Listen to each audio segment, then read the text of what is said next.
Welcome to the Reality Revolution. I'm your host, Brian Scott. Today I wanted to go a little further in discussion of integrating the shadow. We've talked about the shadow on several episodes. It's an important thing to understand. We learned from Quo that integrating the shadow is an important part of the spiritual process. I did an episode called The Shadow of the Smaller Self, and in that we talked a little bit more about the shadow is really just a shadow of the smaller self when you look at it from a larger perspective. But it is helpful to integrate the shadow, and I wanted to discuss it further on an academic basis. It's interesting if you go and look at psychotherapies, all the different therapies, and what these things are, you try to see what they say about integrating the shadow or letting it go, dealing with these sort of things with our psyche. Starting with Freud, who basically said that our desires are all unconscious, that we don't have control over them because they are part of our unconscious, and their neuroses or mental illness result from these real desires that we have that are unconscious. At the beginning it was about sex, and then later it was about love and aggression, and later on in his life he stated that our desires came from our fears of life and death.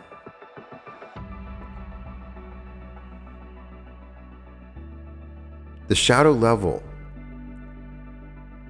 is where we start from, and we're evolving to another level of mind. We are on a level which is the shadow level. There's a reason that we talk about the shadow, because it is part of our moving away from an understanding of our conscious state and the way that we interact in the world. Right now, together, in learning through works like Paul Selig and the guides and different teachers and people like Dr. Joe Dispenza, together as a community, we are beginning the psychological path of involution, of return to the source, of remembrance of mind, the descent of the spectrum of consciousness.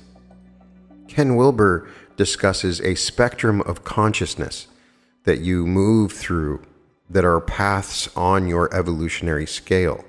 And we start with the shadow and the ego, and that's the beginning levels that we move through, and eventually we move to an existential level, a transpersonal level, a level of the mind, different levels of consciousness that we're going through. And so first we have to deal with this naturally as a part of a natural evolution in consciousness. Now, to make full use of the methods for integrating the shadow, it would be best to recall how it is generated. How is the shadow, the way we're talking about it, created? The shadow is that dark part of you that you push away, that you ignore, that's in your unconscious. And oftentimes it implies some part of you that you don't like, that you're ashamed of, that you haven't forgiven, that perhaps is aggressive or evil or wicked or perverse, some part of you that you haven't come into grips with or an understanding of, which is really the same process that we're going through as a society as a whole. When we understand that all are one, we look out and we see these terrible people, Jeffrey Dahmer, Adolf Hitler, and we say, that's not me. Those are human beings, just like we are human beings, and they are a part of us. There's a dark shadow that we push away. Sometimes by integrating the shadow, understanding it, some amazing things can happen generally. With the quaternary dualism, repression, projection, the ego is severed. Its unity is repressed. And the shadow, which originally was a part of the ego, is now projected as foreign, alien, or disowned. Generally, we can think of the shadow as all of our ego potentials, the potentials of our ego with which we have lost contact, that we have forgotten, that we have disowned. Thus, the shadow can contain not only our bad, aggressive, perverse, wicked, evil, and demonic aspects that we have tried to disown, but also some good, energetic, godlike, angelic, and noble aspects that we have forgotten belong to us. Although we attempt to disown and alienate these aspects, they nevertheless remain our own, and the gesture is ultimately as futile as trying to deny our elbows. And just because these facets do remain our own, they continue to operate, and we therefore continue to perceive them. But since we believe that they are not ours, we see them as belonging to other people. We have therefore read our own qualities into other people to such an extent that we have lost track of them in ourselves. On the ego level, this alienating of certain aspects of ourself has two basic consequences. One, we no longer feel these aspects are ours, and so we can never use them, act upon them, satisfy them. Our base of action is thus drastically narrowed, reduced, and frustrated. Two, these facets now appear to exist in the environment. We have given our energy to others, and so that energy now seems to turn on us, to boomerang. We lose it in ourselves, and we see it in the environment where it threatens our being. In the words of psychiatrist G.A. Young, in this process, the individual will make himself less than he is, and the environment more than it is. We end up clobbering ourselves with our own energy. As Fritz Perls, founder of Gestalt therapy, puts it, once a projection has occurred, or once we have projected some potential, then this potential turns against us. How our projected energy or potential turns against us can be easily seen when we start to examine the way our reality is created. That is why this is something that is important to talk about in our ongoing study of reality creation. Suppose, for example, that an impulse or push to action arises within the self in your thoughts, such as the impulse to work, to eat, to study, to play. Now, what would this impulse or drive to action feel like if, due to the dualism that you're in, we projected this push or drive? This drive would still arise, but we would no longer feel that it belonged to us. The drive would now appear to arise externally to us in the environment, and we would therefore no longer feel a drive towards the environment, but the environment driving us. Instead of pushing to action, we would feel pushed into action. Instead of having drive, we would feel driven. Instead of interest, we would be experiencing pressure in place of desire, obligation. Our energy remains ours, but because of the dualism, its source appears external to us. And so instead of possessing this energy, we feel hammered by it, buffeted and slammed around by what now appears to be external forces, so that we are driven mercilessly like a helpless puppet, with the environment apparently pulling the strings. This is discussed in reality transurfing. It's what happens when you try to push too hard and the reality pushes back, when you don't have that understanding. Moreover, we can project not only our positive emotions of interest, drive, and desire, but also our negative feelings of anger, resentment, hatred, rejection. Now, if we believe what they say psychologically and what Neville implies in one lecture on dreams, it is possible that we are creating our reality from our unconscious state. Part of what we're trying to do when we meditate and discuss some of this stuff is to move from the unconscious state into the conscious state, because we are creating stuff we're not even aware that we're creating in our unconscious. The shadow may be doing a lot of creating that we're not aware of, or driving us into different timelines because of those particular motivations that we have. We end up in a different sort of timeline than we would want to be in. Now, from what I was saying before, we can project our positive emotions or negative emotions. The same thing results, however. Instead of being angry at something, we will feel the world is angry at us. Instead of temporarily hating a person, we will sense that the person hates us. Instead of rejecting a situation, we will feel rejected.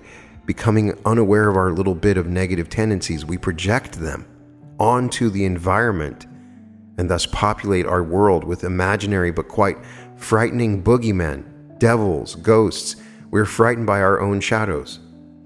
A lot of times when you hear politicians or people complaining about a particular person, they're projecting what's deep inside of them that they would do themselves. Now, besides projecting positive and negative emotions, we can also project positive and negative ideas or qualities or traits onto a person. When a person projects his positive qualities of value and self-worth onto another person, he has surrendered some of his own goodies and sees them residing in the other individual. This person therefore feels that he is worthless compared to this other individual who now appears as a Superman, possessing not only his own goodies, but also those projected onto him. This projection of positive tendencies and ideas happens frequently in romantic love, so that the person in love gives all his potentials to his beloved, and then is overwhelmed by the supposed goodness, wisdom, beauty, etc. of the beloved. Nevertheless, beauty is in the eye of the beholder, and the person who is romantically in love is really in love with the projected aspects of his own self, and he believes that the only way he can re-own those projected goodness of himself is to own and possess his beloved. The same mechanism is operating in cases of wild admiration and envy, for again, we have given our potentials away, consequently feeling that we ourselves lack them, and seeing them instead as belonging to others. We become worthless, and the world appears to be populated with people who are capable, important, awesome in our eyes. Similarly, we can project negative qualities, consequently feel ourselves to lack them, and instead see them as belonging to others. This is a most common occurrence because our natural tendency when faced with an undesirable aspect of ourselves is simply to deny it and push it out of our consciousness. This, of course, is a futile gesture, for these negative ideas nevertheless remain our own. And we can only pretend to get rid of them by seeing them in other people. So think about that. When you see terrible things in other people, it's because you rejected them in yourself. So we need to find a way to integrate the shadow. The witch hunt is on. Communists under every bed. The devil is waiting at every corner. The good guys versus the bad guys. Us versus them.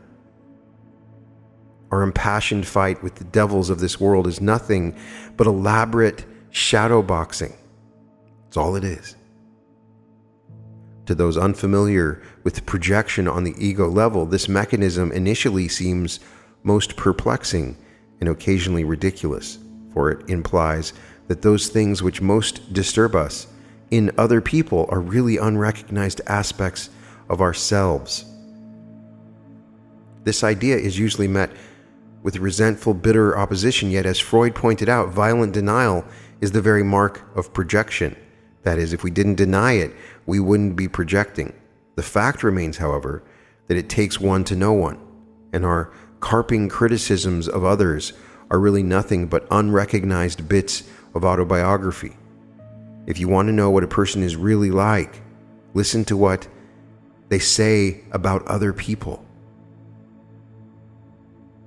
Some of this stems from Freud's original insight that all emotions are intrapsychic and intrapersonal, not interpsychic and interpersonal. That is to say, emotions are experienced, on the ego level at least, not between me and you, but between me and me.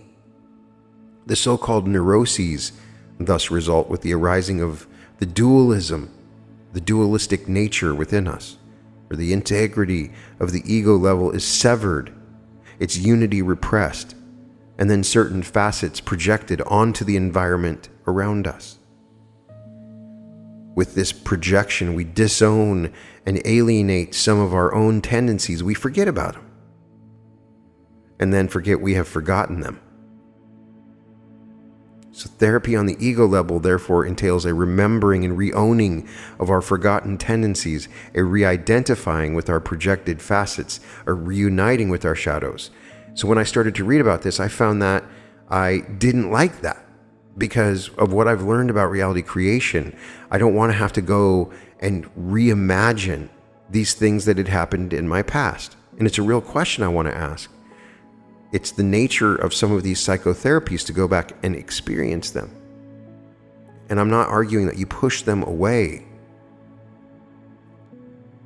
but it is an ongoing tendency in the therapeutic community is to do that. In the words of Dr. Pearls, much material that is our own, that is part of ourselves, has been dissociated, alienated, disowned, thrown out. The rest of potential is not available to us. But I believe most of it is available, but as projections. I suggest we start with the impossible assumption that whatever we believe we see in another person or in the world is nothing but a projection. We can reassimilate. We can take back our projections by projecting ourselves completely into that other thing or person. We have to do the opposite of alienation. We have to identify. Let us give several examples to fully clarify these points. First of all, projection of positive emotions, such as interest, desire, drive, motivation, eagerness, excitement. Say John has a date with Mary.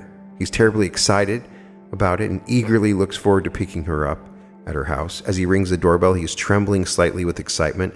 But when her father opens the door, John gets panicky and very nervous. He forgets his original excitement about meeting with Mary, and consequently, instead of being interested in the environment, he feels that the environment, especially Mary's father, is interested in him.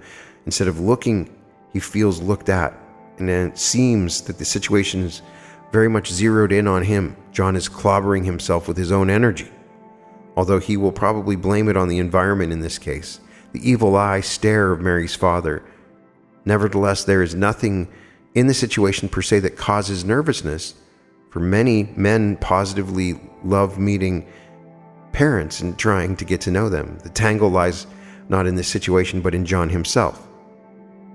Besides clobbering himself with his own energy, John will end up in a vicious circle, for as in all projections on the ego level, the more he projects, the more he will tend to project.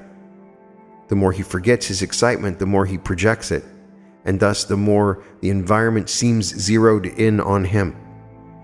This increases his excitement, which he again projects, making the environment seem even more zeroed in on him, causing him yet more excitement. The only way to get out of this uncomfortable situation is for John to regain his interest, to re-identify with his excitement and thus act upon it instead of being acted upon it. Usually this will occur as Mary walks into the room. John instantly regains his interest and acts upon it by rushing over to greet her, thereby integrating his alienated interest, for he is now looking at the environment instead of being looked at by it. The moment John began to feel panic and anxiety, he was losing touch with his basic biological excitement. He blocked it, disowned it, projected it. Under these conditions, excitement is experienced as anxiety, and conversely, whenever we feel anxiety, we are simply refusing to let ourselves be excited, vibrant, and alive. The only way out of this type of situation is to get back in touch with our interest and excitement, to let our body get excited, to breathe, and even gasp deeply instead of tightening our chest and restricting our breathing, to shake and vibrate with energy. Instead of playing cool and trying to hold back our excitement by stiffening and becoming uptight, to let our energy mobilize and flow instead of damming it up. Whenever we feel anxiety, we need only ask ourselves, what am I excited about? Or how am I preventing myself from being naturally excited? A child simply feels joyously excited, but an adult feels uncomfortably anxious only because as the energy wells up, adults shut it off and project it while children let it flow. Energy is eternal delight, and children are eternally delightful, at least until they are taught the quaternary dualism, after which children as well as adults, alienate their natural excitement. Energy continues to mobilize and well up, but thanks to the quaternary dualism, it appears to arise externally to us, where it takes on a threatening nature. Anxiety then is nothing but blocked and projected excitement and interest. This can most easily be experimented with when one is alone, for one can let go without fear of condescending comments from stuffy onlookers. If a feeling of anxiety is present, don't try to get rid of it, alienate it even more, but instead, go into it fully. Shake, tremble, gasp for air, follow your bodily action. Get in touch with the anxiety by letting it explode into excitement. So the NLP trick that I learned is taking the emotion and changing it into a positive one. It's transformative, it's powerful. Find the energy that wants to be born and feel it out completely. For anxiety or sadness or depression is birth denied to excitement, to love. Give that energy birth, re-own it, let it flow. Anxiety will yield to vibrant excitement if you let it, to energy freely mobilizing and directed outward instead of blocked and projected, boomeranging back on us as anxiety. Another example of the consequences of projecting a positive emotion, let us take the alienation of desire. Jack wants very much to clean out the garage. It's a mess, and he's been thinking about cleaning it for quite some time. Finally, he decides he'll do it this coming Sunday. At this point, Jack is very much in touch with his desire. He wants to get the job done, but when Sunday arrives, Jack starts to have second thoughts about the matter. He putters around for several hours, daydreams, fidgets about. He is starting to lose touch with his desire. Now that desire is still present, because if it weren't, Jack would simply leave the job and do something else. He still wants to do it, but is beginning to alienate and project that desire. All he needs to really finish the projection is any available person onto which he can hang the projected desire. So when his wife pokes her head in and casually asks how the job is going, Jack snaps back that she should get off his back. He now feels that not he, but his wife who wants him to clean the garage. The projection is completed. Jack starts to feel that she is pressuring him. But what he is actually experiencing is his own projected desire, for all pressure is nothing but displaced eagerness. At this point, most of us object that we are in situations that really do impose a tremendous pressure upon us, that pressure is due not to our projecting desire, but to the very nature of the situation itself, such as an office or job or family situation. And consequently, we seek not to integrate them, but to alienate them with the arising of the dualistic nature within us that creates the shadow. This alienation becomes possible. Rather, it seems to become possible, for although we deny these tendencies consciousness, they remain in our subconscious and unconscious minds nevertheless, and we push them from the conscious so they appear in our environment. It then seems that we lack them, but the environment is swarming with them. Actually, when we survey other people and are horrified by all the evils we see in them, we are but gazing unerringly into the mirror of our own souls. Egoic health and sanity thus demands that we re-own and reintegrate these evil and negative tendencies. Once we've done so, a most startling thing happens. We discover that these negative tendencies we were so loath to admit in ourselves, once they are reintegrated, become harmoniously balanced with our positive tendencies and therefore lose their supposed evil coloring. In fact, these negative tendencies of hatred and aggression assume a really violent and evil nature only when we ignore them and alienate them, only when we separate from them their counterbalancing positive tendencies of love and acceptance, and then fling them into the environment where, isolated from their balancing context, they can indeed appear most vicious and destructive. Check out my episode on Quo and the balancing exercise. And I asked the question, I didn't understand why I needed to integrate the bad things and the good things. And if I have felt excited during the day, I was supposed to feel the opposite of that. And this balancing effect affects the environment around us, because as I understand this now, we're projecting the negative that we are trying to ignore. The more we enter into fourth density, we project the negative in our environment around us as we forget about it. And if we can just embrace this part of us, it goes away. We can fix the world by fixing this particular aspect of ourselves and integrating the shadow. And something I see all the time from people that are heavily into conspiracy, when we incorrectly imagine these demonic forces or aspects to actually exist in the environment, instead of realizing that they exist in us as the necessary counterbalance of our constructive positive tendencies. When we do imagine they exist in the environment, then we react most violently and viciously to this illusory threat. Then we are driven into frenzies of frequently brutal crusading. Then do we kill witches for their own good, start wars to maintain peace, establish inquisitions to save souls?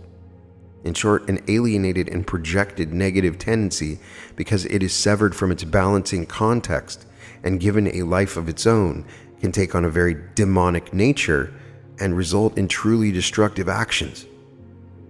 While that same tendency reintegrated in us and placed alongside its balancing positive tendency takes on a mellow and cooperative nature. In this sense, it is a moral imperative that to be Christ-like, one must befriend the devil. Further, we rarely realize that not only do good and evil tendencies balance one another when they are integrated, but also that, like all opposites, they are necessary for one another. That not only does evil harmonize with good, but that evil itself doesn't really exist, is necessary for the existence of good, though. As Rilke puts it, if my devils are to leave me, I'm afraid my angels will take flight as well. Says Lao Tzu, is there a difference between yes and no? Is there a difference between good and evil? Must I fear what others fear? What nonsense! Having and not having arise together. Difficult and easy complement each other. Long and short contrast each other. High and low rest upon each other. Front and back follow one another.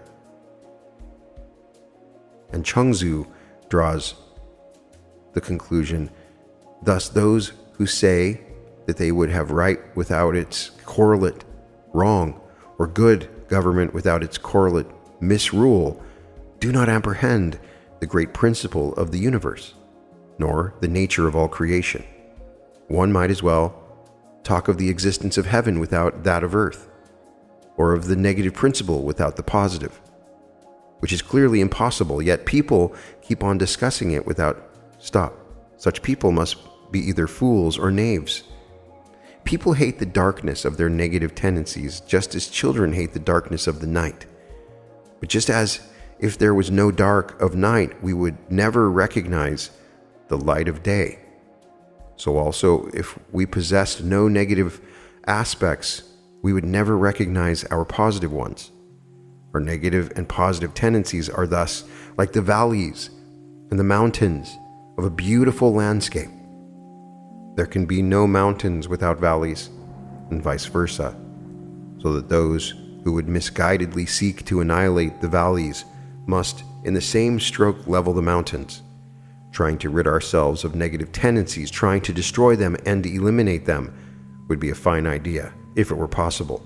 The problem is that it is not, that the negative tendencies in ourselves, to which we try to shut our eyes, nevertheless remain firmly ours and return to plague us as neurotic symptoms of fear, depression, and anxiety. Cut off from consciousness, they assume menacing aspects, all out of proportion to their actual nature. We can tame evil only by befriending it, and we simply inflame it by alienating it. Integrated, evil becomes mellow; projected, it becomes quite vicious, and thus those who would seek to eliminate evil have added substantially to its victory.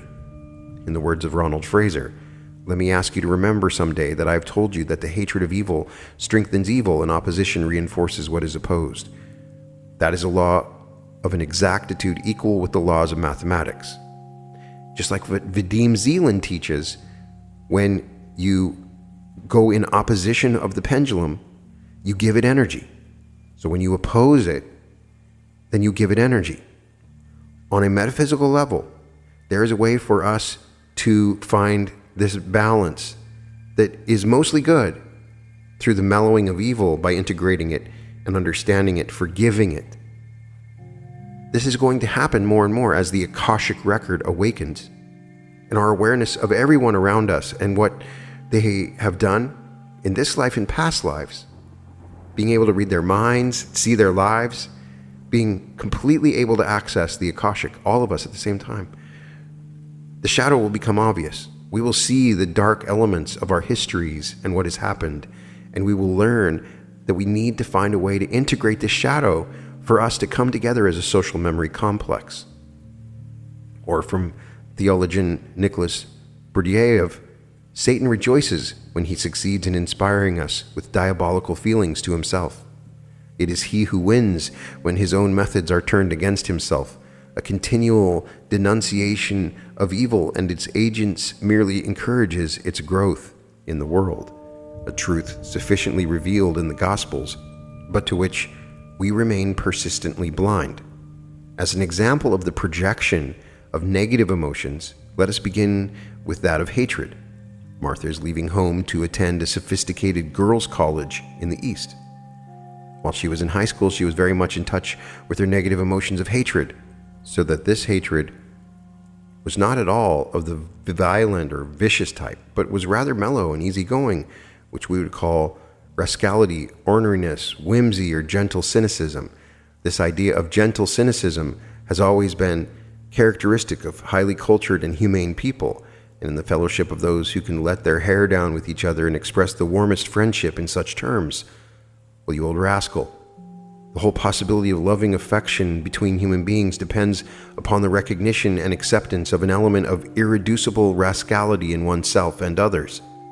The power of fanaticism, effective as it may be, is always bought at the price of unconsciousness. And whether its cause be good or evil, it is invariably destructive because it works against life. It denies the ambivalence of the natural world.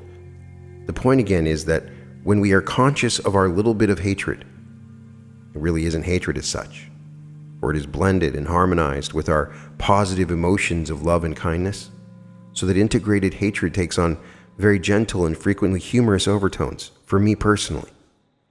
The more I add love to this hatred, it slowly goes away. Now Martha, our example that we're giving, was in touch with her whimsical and devilish side, her integrated hatred, and so it formed a very constructive part of her character. But as she arrives at college, she is thrown in with an overly zealous, prim and proper group of friends, where any expressions of whimsical rascality are looked upon with disdain. In a very short time, Martha starts to lose touch with her hatred, and therefore she begins to project it. Hence, instead of whimsically and gently hating the world, she begins to feel the world is hating her. She predictably loses her sense of humor and has disquieted feelings that absolutely nobody likes her. I hate the world has become the world hates me. But where the former makes for a world of whim, the latter makes for a world of grim. Many of us go through life, or at least high school, feeling that nobody likes us, and we think this is terribly unfair because we of course dislike nobody. But these are precisely the two distinguishing marks of projection on the ego level. We see it in everybody else, but imagine ourselves to lack it. We feel that the world hates us only because we are unaware of the small part of ourselves that gently hates the world. The same general phenomenon occurs when we project such negative emotions as aggression, anger, and rejection. Instead of gently and humorously attacking the environment, we turn these emotions back on ourselves and then feel that the environment is maliciously attacking us. Aggression, for example, is a most useful personality trait when we are fully conscious of it, for it allows us to meet the environment and grapple with it effectively. If we are not just to swallow everything we are told or all experiences that come to us, we must actively attack them, tear into them, thoroughly chew them, not maliciously, but with drive and interest. If you can realize the necessity for an aggressive, destructive, and reconstructive attitude toward any experience that you are really to make your own, you can then appreciate the need to evaluate aggressions highly and not to dub them glibly antisocial. As a matter of fact, violent anti-social aggressive acts are a result not of integrated aggression, but of suppressed and alienated aggression. For by holding it in, the forces of aggression greatly increase. Just as the tighter you clamp on the lid of the pressure cooker, the greater force of steam becomes until it finally results in violent explosion. Again, it appears a moral imperative to integrate and make conscious our aggressive tendencies. Yet most of us do just the opposite. We seek to deny our aggressive tendencies and push them out of the consciousness.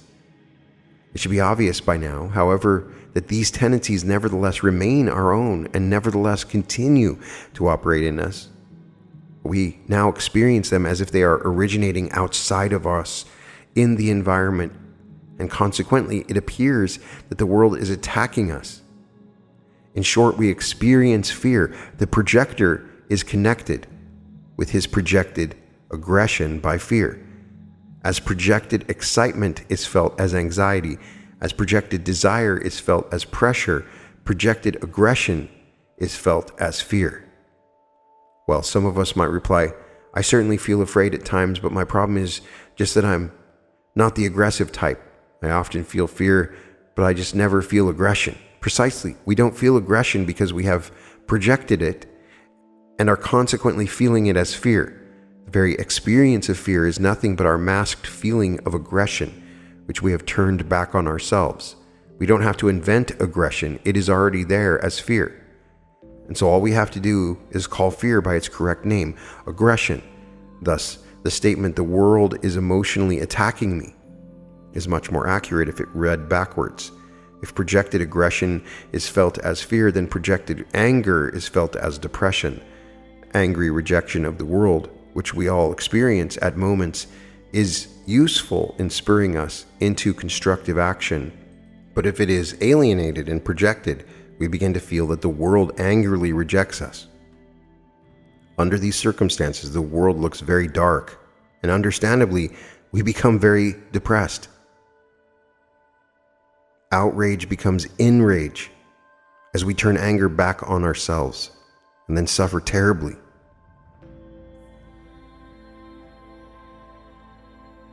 Mad has become sad, and we become the depressed victims of our own anger. The person who is depressed and need only ask himself, what am I so mad at? And then learn to spell sad correctly, mad. Then there's the projection of positive qualities such as kindness or strength or wisdom and beauty. Besides projecting emotions, we can also project personal traits, qualities, and characteristics onto other people so that we then feel that we lack these things in ourselves. When these characteristics happen to be positive and good, such as beauty or wisdom, we feel ourselves awed by the number of supermen who seem to surround us, for we have given them all of our power, all of our talent, all of our skill.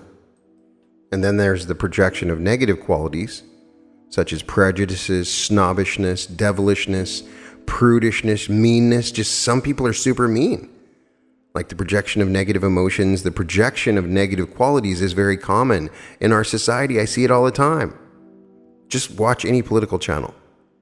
For we've been duped into equating negative with undesirable. Thus, instead of befriending and integrating our negative traits, we alienate and project them, seeing them in everybody else but ourselves. As always, however, they nevertheless remain ours. All of us have blind spots, tendencies, and traits that we simply refuse to admit are ours, that we refuse to accept, and therefore fling into the environment where we muster all of our righteous fury and indignation to do battle with them, blinded by our own idealism to the fact that the battle is within, and the enemy is much nearer home. And all it takes to integrate these facets is that we treat ourselves with the same kindness and understanding that we afford to our friends. As Jung puts it, the acceptance of oneself is the essence of the moral problem and the epitome of a whole outlook upon life. That I feed the hungry that I forgive an insult, that I love my enemy in the name of Christ. All these are undoubtedly great virtues. What I do unto the least of my brethren, that I do unto Christ.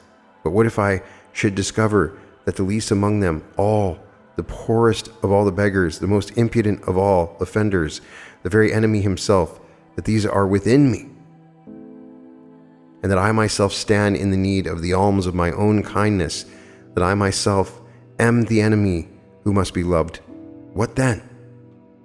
To summarize this and place it in context of the spectrum of consciousness, our energy mobilizes and wells up, passing through the energy centers.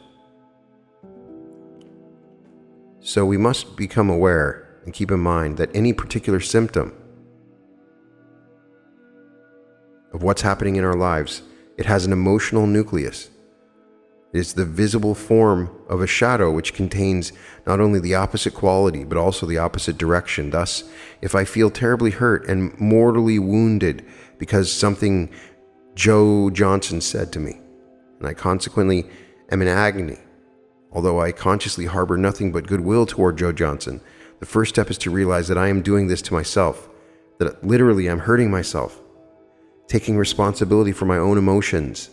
I am now in a position to reverse the direction of the projection and to see that my feelings of being hurt are precisely my own desire to hurt X. I feel hurt by X finally translates correctly into I want to hurt X. Now, this doesn't mean that I go out and thrash X to a pulp. The awareness of my anger is sufficient to integrate it. The point is that my symptom of agony reflects not only the opposite quality, but also the opposite direction. Hence, I will have to assume responsibility both of the anger and for the fact that the anger itself is from me towards X. In a sense, then we have first, in the case of projected emotions, to see that we thought the environment was doing to us is really something we are doing to ourselves. That we are literally pinching ourselves. And then, as it were, to see that this is actually our own disguised desire to pinch others. And for the desire to pinch others, substitute, according to our own projections, the desire to love others, hate others, touch others, tense others, possess others, look at others, murder others, contact others, take from others, play with others, dominate others, deceive others, elevate others. You fill in the blank, or rather, let your shadow fill it. Now, this second step of reversal is absolutely essential. If the emotion is not fully discharged in the correct direction, you will very quickly slip back into the habit of turning that emotion back on yourself. So as you contact an emotion such as hatred, every time you start to turn the hatred back on yourself, then play the opposite direction, turn it out. That is now your choice, to pinch or to be pinched, to look or to be looked at, to reject or to be rejected. Take back our projections is somewhat simpler, but not necessarily easier when it comes to projected qualities, traits, or ideas, because they do not themselves involve a direction, at least not as pronounced and as moving as that of the emotions. Rather, positive or negative traits such as wisdom, courage, bitchiness, wickedness, stinginess, and so on seem to be relatively much more static. Thus, we have only to worry about the quality itself, and not so much about any direction of the quality. Of course, once these qualities are projected, we may react to them in a violently emotional manner. And then we may even project these reactive emotions and then react to them. And so in a dizzying whirl of shadow boxing, it may well be that no qualities or ideas are projected unless emotionally charged, but all that is may considerably be reintegrated, can nevertheless be accomplished if we simply consider the projected qualities by themselves. As always, the projected traits, just like the projected emotions, will be all those items we see in others that don't merely inform us but strongly affect us. Usually these will be the qualities that we imagine another to possess, and which we utterly loathe, qualities we are always itching to point out and violently condemn. Never mind that we are but flinging our condemnations at our own little black heart, hoping thereby to exercise it. Occasionally the projected qualities will be of some of your own virtues, so that you cling to those onto whom you hang your goodies, frequently attempting to feverishly guard and monopolize the chosen person. The fever comes, of course, from the powerful desire to hold on to aspects of our own selves. In the last analysis, projections come in all flavors. In any case, these projected qualities, just like the projected emotions, will always be the opposite of those we consciously fancy ourselves to possess. But unlike the emotions, these traits themselves do not have a direction, and thus their integration is straightforward. In the very first step of playing your opposites, you will come to see that what you love or despise in others are only the qualities of your own shadow. It is not an affair between you and others, but between you and you. Playing your opposites, you touch the shadow, and in so understanding that you are pinching yourself, you stop. There is no direction to the projected traits themselves, and so their integration does not demand the second step of reversal. And so it is that through playing our opposites, through giving the shadow equal time, that we eventually extend our identity and thus our responsibility to all aspects of the psyche, and not just to the impoverished persona. In this fashion, the split between the persona and shadow is whole and healed, and in this fashion, I spontaneously evolve an accurate and therefore acceptable unitary self-image, that is to say, an accurate mental representation of my entire psychosomatic organism. Thus, my psyche is integrated. Thus do I ascend from the level of shadow to that of the ego. Shadow's below the ego. We're moving to the ego. You may think you have concerns about your ego right now, but if you haven't dealt with the shadow, you're still in the level of the shadow. I want you to try to understand this idea of projection. Projecting your fears, thoughts onto others.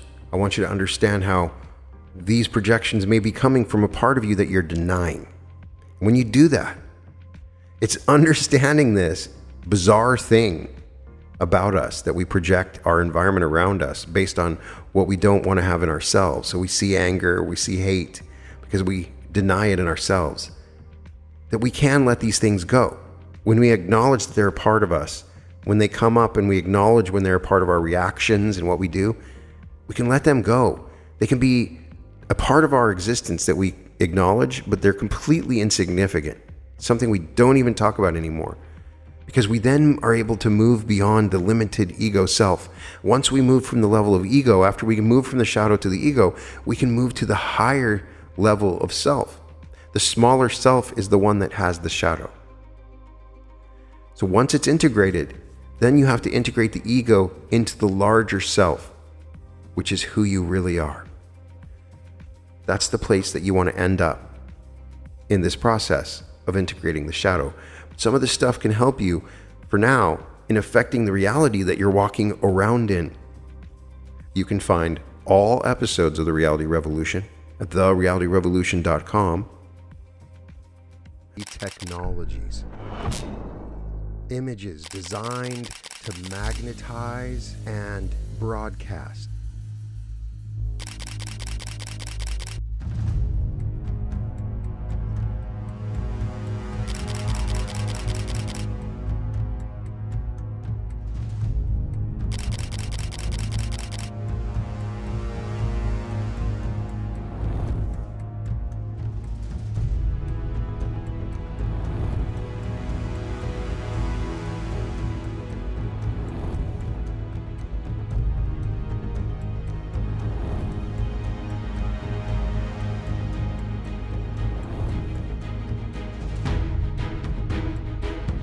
Now available at newearth.art.